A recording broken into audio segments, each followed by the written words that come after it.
ये एक और टोपियारी बनकर रेडी हो गई आज जेड प्लांट की। अगर आपके पास भी जेड प्लांट है तो आप भी इस तरह से एक्सपेरिमेंट कर सकते हैं डिफरेंट तरीके से, बहुत ही इजी है। हेलो एवरीवन, वेलकम है आप सभी का आपके अपने ही चैनल तरु वाटिका में। ये टोपियारी बनाने के लिए मैंने राउंड शेप टोपियारी है, ये बनाने के लिए मैंने लिया है जेड प्लांट, एक छोटा सा पोट, ज़्यादा बड़ा नहीं है, और एक खाली जो ये पूजा की मटकी आती हैं वो उसको उल्टा कर दिया है। जितनी बड़ी शेप आपने देनी है मटकी की शेप, उतनी ही बड़ी आप साइज उसका ले सकते हैं। क्योंकि मेरा पोट छोटा था तो मैंने छोटी ही लेनी ठीक रही, क्योंकि कटिंग लगाने के लिए भी स्पेस होना चाहिए। अगर आप बड़ी शेप देना चाहते हैं तो आप बड़ा पोट ले सकते हैं। बड़ा पोट मेरे पास कोई खाली नहीं था, इसलिए मैंने ये जो खाली था उसी से ही काम चला लिया। और ये जेड की प्लांट की कटिंग ले लेती हूँ। पिछली वीडियो में जो मैंने टेम्पल टोपियारी बनाई थी उसकी कुछ कटिंग बची हुई थी, तो मैंने सोचा कभी ये ख़राब हो जाए, लगा भी नहीं रखी थी मैंने मिट्टी में, वैसे ही रखी थी थैली में, तो मैं सोचा चलो एक टोपियारी और बना देते हैं। और इससे जो कटिंग बचेंगी वो भी फिर मैंने बाद में मिट्टी में लगा दी थी, क्योंकि इसकी जेड प्लांट की छोटी से छोटी कटिंग भी चल जाती है।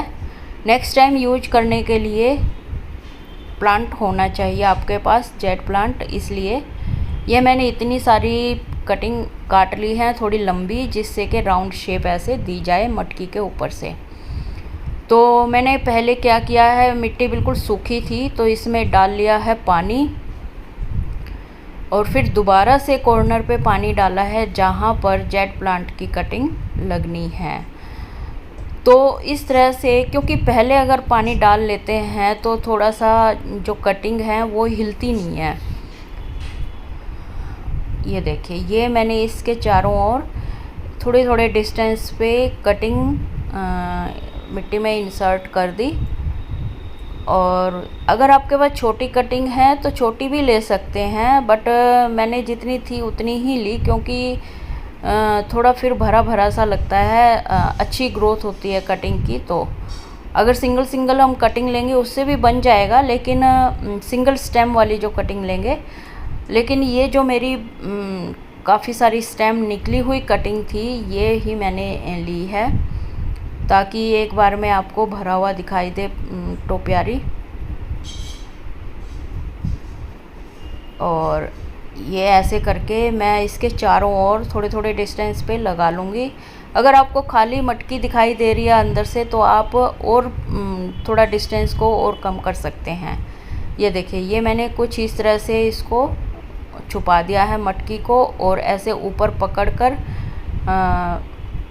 शेप देने की कोशिश की है। अब जैसे आपको यहाँ पर खाली दिखाई दे रही है तो आप यहाँ पर एक और स्टेम लगा सकते हैं। बहुत स्टेम है आप अपने पास, और ये आपको देखने से ही पता चल जाएगा। जहाँ से आपको मटकी दिखाई दे वहाँ पर एक दो स्टेम और लगा लीजिए। ये देखिए ऐसे। और फिर मैं इसको इस ग्रीन वाले थ्रेड से लपेट दूँगी, इसको टाई कर दूँगी अच्छे से, ताकि ये ऊपर से खुले ना, और इसकी जो शेप है वो प्रॉपर शेप आ जाए। मीन्स जो बीच बीच में छोटी स्टेम है वो बाहर की तरफ ना निकलें और सारी अंदर की तरफ रह लें। क्योंकि ये जो थ्रेड है एक तो वैसे ग्रीन कलर का है, आपको हाईलाइट भी नहीं होगा ज़्यादा। और फिर कुछ जब इसकी हम सीजर से थोड़ी थोड़ी कटिंग करेंगे तो इसकी जो ये मौसम है मानसून का, इसमें ह्यूमिडिटी की वजह से इसकी जो बहुत ही फास्ट ग्रोथ होती है उसकी वजह से यहाँ पर और लीफ आएंगे, और ये जो थ्रेड है ये आपका बिल्कुल छुप जाएगा। और क्योंकि ये थ्रेड पतला है इसलिए देखिए बांधते हुए भी बिल्कुल भी हाईलाइट नहीं हो रहा इतनी दूर से। और ये देखिए, है ना। और जो इसको आप घुमाकर देख लीजिए, जहाँ से आपको मटकी अभी भी दिखाई दे रही है वहाँ पर हम अभी भी कटिंग डाल सकते हैं मिट्टी में, कोई दिक्कत नहीं है। और अब इसको टॉप से इसको हम बिल्कुल टाई कर देंगे, ताकि निकले ना इसका एक कॉर्नर थ्रेड का। और खुले ना ये टोपियारी।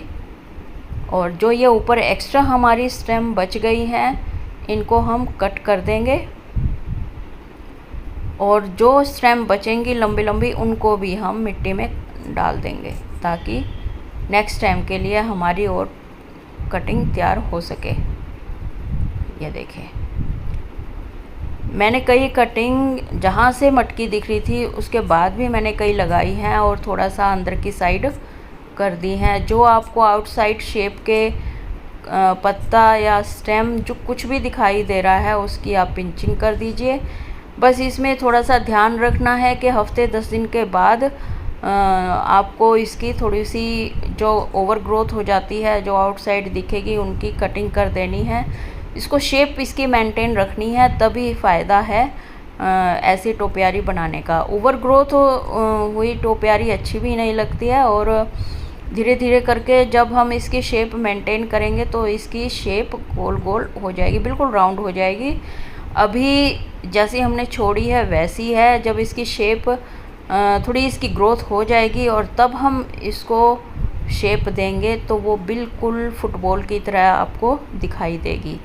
और अब ये जो स्टेम बची हैं, ये अगर आप चाहें तो जहाँ से आपको कम लग रहा है वहाँ आप इसको लगा सकते हैं, और किसी भी स्टेम के नीचे या थ्रेड के नीचे इसको दबा भी सकते हैं।